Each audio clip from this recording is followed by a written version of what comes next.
මම මලියදේවට ආපු එකෙන් ගොඩක් වෙලාවට අපේ ක්‍රිකට් වල මගේ ක්‍රිකට් වල ලොකු මායිමක් තමයි මට දොරටුවක් තමයි ඇරුණේ කියන එක.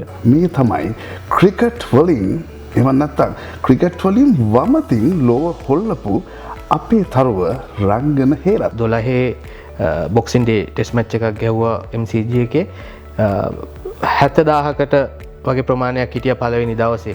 ඒ 70000න් මම හිතන්නේ 60000ක් 65000ක් විතර අපේ ලාංකිකයෝ හිටියේ. ඉතින් අර සාමාන්‍යයෙන් අපි අර ආර් ප්‍රේමදාසගේ මැච් එකක් ගන්නවා වගේ තමයි ඒ දවස්. ඉතින් මේ හොඳ අධ්‍යයනයක් කරලා ඇවිල්ලා තිනවා මේ මගේ ඒ අවුරුදු 10 ගැන. ඒක ඇත්තටම හරි සන්තෝෂයි. මොකද ඒක තමයි මගේ ජීවිතේ මම හිතන්නේ 99 ගොඩාක්ම සන්තෝෂ වුණ දවස. ඒ වගේම 2009 වෙනකන් ගොඩාක් සෙට්බැක්ස් තිබුණ කාලයක්. ඒකෙදී ආසම ක්‍රීඩකයාද නැත්නම් අරවින්ද පුද්ගලයෙක් හැටියට මම විශ්වාස කරනවා අපි කතා කරන තමන්ගේ ඩිසිප්ලින් එක. ඒ සෙල්ෆ් ඩිසිප්ලින් එක ගොඩාක් වැදගත්.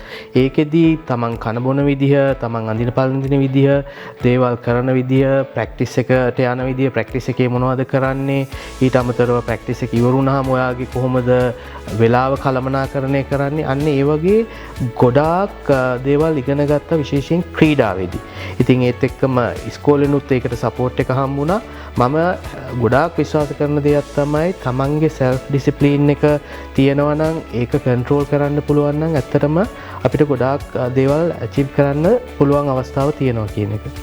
මොනවද අතරම කන්න ආසම කියන්නේ? අපි ඉතින් රයිස් ඇන්ඩ් කරි තමයි.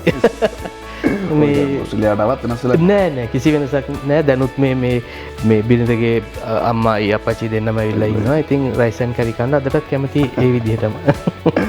ඊට අමතරව මේ ඔස්ට්‍රේලියාවට ආවට පස්සේ තමයි ඒක බලන්න පටන් ගත්තේ. ෆුටි බලන්නත් පොඩ්ඩක් පුරුදු වෙලා තියෙනවා දැන්. ක්‍රීඩා වලට සම්බන්ධ වෙලා තියෙනවා. ඒ කියන්නේ මලල ක්‍රීඩා වලට සම්බන්ධ වෙලා තියෙනවා. ඊට අමතරව ඉතින් මම හරිම කැමති ඉස්කෝලේ රග සෙල්ලම් කරන වෙලාවට ගිහිල්ලා බලන්න, බාස්කට් බෝල් සෙල්ලම් කරනකොට බලන්න. ඔය වගේ පළමු පෙළ ගහන්න බැරුණා නම් මෙලහට බැංකු ශ්‍රේෂ්ත්‍රයේ ඉහළටම ගිහිල්ලා මම ඉල්ලා සිටින්නේ තමන් ගැන ලොකු විශ්වාසයක් තියාගෙන වැඩ කරන්න.